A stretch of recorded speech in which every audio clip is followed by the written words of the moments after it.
कलयुग में विशेष रूप से नहीं कली कर्म न भगति विवेकु राम नाम अवलंबन एकु। कलयुग में सबसे प्रभावशाली और सबसे सरल नाम कहा गया। अच्छा, नाम का प्रभाव क्या है, नाम की महत्ता क्या है? राम नाम हम जानते बचपन से हैं, सुनते आ रहे हैं, लेकिन उसकी महिमा नहीं जान पाते, है ना।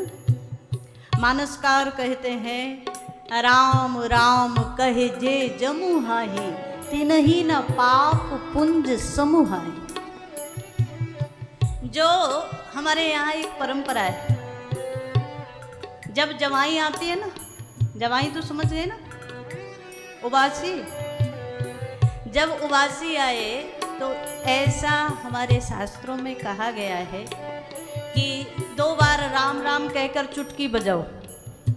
ये करने से हमारी आयु क्षीण नहीं होती। जो जैसे ही जवाई ले लेता है तो उसकी आयु क्षीण होती। तो जो लंबा जीना चाहते हैं वो आज से ही शुरू कर देना, ठीक है ना।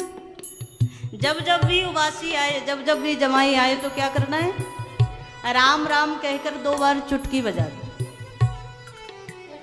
गोस्वामी जी को सोचो कि उन्होंने कितनी बारीक पकड़ की होगी, कितना सूक्ष्म उन्होंने सोचा होगा। गोस्वामी जी चौपाई में कहते हैं जो लोग जवाई लेते हुए भी राम राम कह लेते हैं 2 बार, तिनहि न पाप पुंज समूहाई, उनके समीप भी पाप कभी आते नहीं है महाराज। जो जवाई लेते भी राम राम बोल देता है, कितनी बड़ी महिमा राम नाम की होगी। कभी रास्ते चल रहे हो और रास्ते चलते ठोकर लग जाए, तो ठोकर लग जाए तो क्या निकलता है मुंह से? अब राम राम तो आपके निकलता है, बाकी जो राम को लेते ही नहीं उनका कैसे निकलेगा, है ना। तो जिसका जहां ज्यादा प्रेम होगा उसका तो वही निकलता है। पर हाँ, राम प्रेमी हो और रास्ते में चला जा रहा है और कहीं ठोकर लग जाए तो उसके मुख से तुरंत राम निकलता है, राम। और जब राम राम निकलता है तो वो ठोकर लगते समय भी राम निकल गया, ये कहा नहीं गया, सहजता में निकल गया। चोट लगी और राम याद आ गया। इतने भर से जीव का कल्याण हो सकता है, और सोच कर देखो। और गोस्वामी जी की परख देखो, कितनी बारीक बात लिखी है मानस में, कितना सूक्ष्म लिखा, गहराई की बात लिखी है हमारा गोस्वामी जी ने, हम जिसे कभी सोच ही नहीं पाते। उबासी लेते हुए भी 2-4 बोल देते होंगे, लेकिन किसी ने सोचा है? नहीं सोचा। चोट लगे और कभी राम राम निकल गया हो, लेकिन कोई सोचता है? नहीं सोचता महाराज। पर मानसकार ने लिखा है जवाई लेते हुए, उबासी लेते हुए, और महाराज विवशता में, विवशता में मतलब जैसे हमने बताया कि चलते हुए गिर पड़ा कोई व्यक्ति, ठोकर खा गया और वहां निकल गया। विवशता में भी यदि विवश होकर भी राम नाम निकल गया तो भी वो कल्याण ही करेगा जीव का। एक बार की घटना है, किसी संत से हमने सुनी। 2 भाई थे, एक का नाम धर्मचंद, एक का नाम करमचंद। तो धर्मचंद जो जिसका नाम था, तो उसका मन धर्म में रहता था, नित्य साधु सेवा करता, नित्य संत सेवा करता, धर्म के सब काम करता, राम नाम में बड़ा प्रेम उसका। लेकिन उसका जो दूसरा भाई था जिसका नाम करमचंद था, तो वो उसका मन बिल्कुल भगवान में नहीं, बिल्कुल नास्तिक। जब भी बड़ा भाई कोई साधु सेवा करे, दान पुण्य करे, जप तप करे, कथा सत्संग करे, तो वो उल्टा घर में साधु आए तो साधुओं को भी भगा देता था, ऐसी जिसकी पाप वृत्ति थी। बड़ा भाई बड़ा दुखी कि इसके जीवन का कल्याण कैसे होगा। एक दिन की घटना कि कहीं से अयोध्या से ही चल करके कोई साधु मंडली आई। बड़े भाई ने बड़े सुंदर भाव से आतिथ्य किया, घर में रखा, संतों को सुंदर भोजन प्रसादी बनवाई, संतों को भोजन कराया। संत लोग भोजन कर ही रहे थे, उसी समय वो छोटा भाई आ गया, करमचंद जो था। और आया तो ऐसे नहीं आया महाराज, पी पिवा करके आया तो सामने देखा संत बैठे हैं तो बड़ी गालियां देने लगा, अपशब्द बोलने लगा। संतों को देख करके उसको चिढ़ होती थी। कोई पूर्व जन्म का पाप ऐसा रहा होगा। तो जब संतों को अपशब्द कहने लगा, गालियां देने लगा, घर से भगाने लगा, तो उन संतों की मंडली में जो महंत थे उनके चरण पकड़ लिए बड़े भाई ने और चरणों में प्रार्थना की, महाराज ये मेरा छोटा भाई है, इसने जो कहा उसके लिए मैं गलती मनाता हूँ, मैं क्षमा मांगता हूँ आपसे, आप संत लोग इस पर कृपा करें। महाराज मैंने बड़े बड़े प्रयास कर लिए लेकिन इसके जीवन में कभी मैंने राम शब्द नहीं कहलवा पाया, राम नाम तक नहीं लेता, बड़ा पापी है, बड़ा दुष्ट है। संत के चरणों में प्रार्थना की, महाराज मैंने सुना है संत तो गलत दिशा में जाने वाले को भी सही दिशा दे देता है, तो महाराज आप कुछ कृपा करिए, इसके जीवन का कल्याण हो जाए। संतों का मन बड़ा दयार्द होता है, बड़ी जल्दी पिघल जाता है। संत ने देखा कि ये ऐसे मानने वाला तो नहीं, अगर इसको प्यार से समझाऊं तो मानेगा, कहा ऐसे तो नहीं मानेगा। तो संत आगे बढ़े और अपने हाथ में जो एक लकड़ी रखते हैं ना संत लोग, संत ने उस लकड़ी से उसके गर्दन पर ऐसे दबाया, वो जमीन पर गिर पड़ा। संत ने कहा कि राम बोलेगा तभी छोड़ूंगा।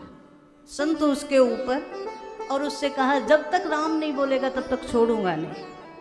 इसने देखा कि अब मरने ही वाला हूं, दम घुट रहा है और संत तो छोड़ नहीं रहे, तो इसने विवस्था में राम कहा एक बार, और जब राम कहा तो संत ने इसको छोड़ दिया और इससे कहा कि अब तू भले ही जीवन में दूसरी बार मत बोलना, लेकिन मेरी एक बात को याद रखना। इसने पूछा क्या?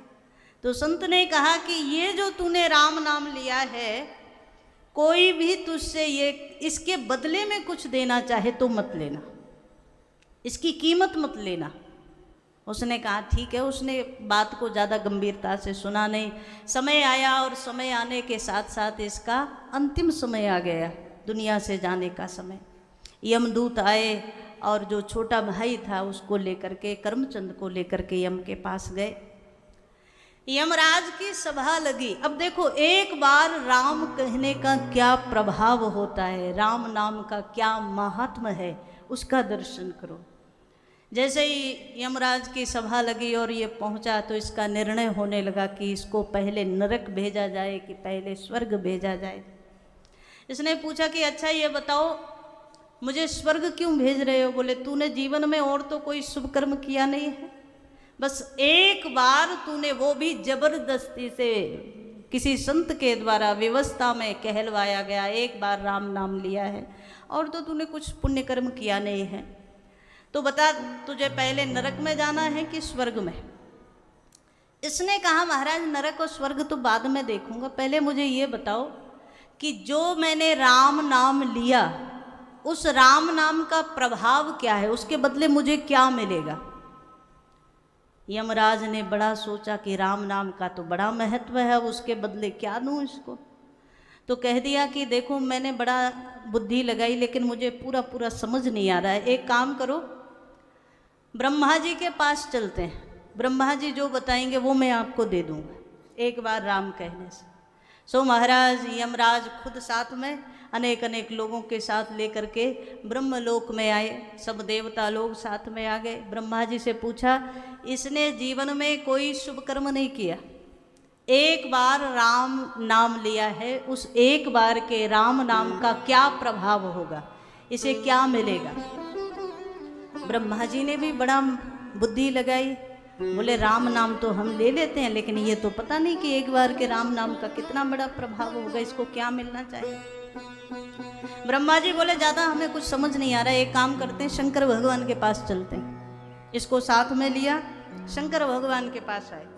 महाराज आप तो सदा राम नाम लेते रहते हो, तो बताओ राम नाम का प्रभाव क्या, एक बार इसने राम नाम लिया। शंकर जी बोले एक बार राम नाम लिया है, एक बार के राम नाम के बदले क्या मिलेगा, ये तो हमने भी कभी नहीं सोचा। तो इसने कहा महाराज अब क्या होगा? तो भगवान शंकर बोले एक काम करते हैं क्षीर सागर में चलते हैं। इसने कहा कि देखो महाराज अब चल चल करके हमारे पैरों में हो गया दर्द, तो हमें तो कोई आप पालकी वालकी में बिठाओ तो हम चलने को तैयार हैं, ऐसे नहीं चलेंगे। कौन बोल रहा है? वो करमचंद जो पापात्मा था, जिसने एक बार केवल राम नाम लिया। ऐसा हमने संतों के मुख से सुना। इसे पालकी में बिठा करके ब्रह्मा विष्णु ही साक्षात पालकी को लेकर के चले हैं। ब्रह्मा जी और शंकर जी, इंद्र इत्यादि देवता लोग और भगवान के क्षीर सागर में आए। क्षीर सागर में इसने भगवान का बड़ा सुंदर दिव्य भव्य दर्शन किया। भगवान के सामने प्रश्न आया, महाराज इसने एक बार राम नाम लिया है, क्या करना चाहिए, उसके बदले में क्या मिलेगा, आप ही बता सकते हैं। भगवान उठ करके शेष शैया से खड़े हुए और कहा, एक बार पहले इसकी ओर देख तो लो, इसे और चाहिए क्या। जिसकी पालकी में ब्रह्मा जी लगे हो, जिसकी पालकी में शंकर भगवान लगे हो, जिसकी पालकी में इंद्र इत्यादि देवता लगे और जिसे कंधे पर बिठा करके क्षीर सागर में लाया गया हो, और जो साक्षात मेरे सामने ही खड़ा है, तो सोचो एक बार के राम नाम लेने का और क्या प्रभाव इसको चाहिए, और क्या इसको चाहिए महाराज। इसीलिए कहा गया है कि विवस्ता में भी यदि राम नाम निकल जाए तो भी जीव का कल्याण कर देता है। हमारे यहाँ संतों ने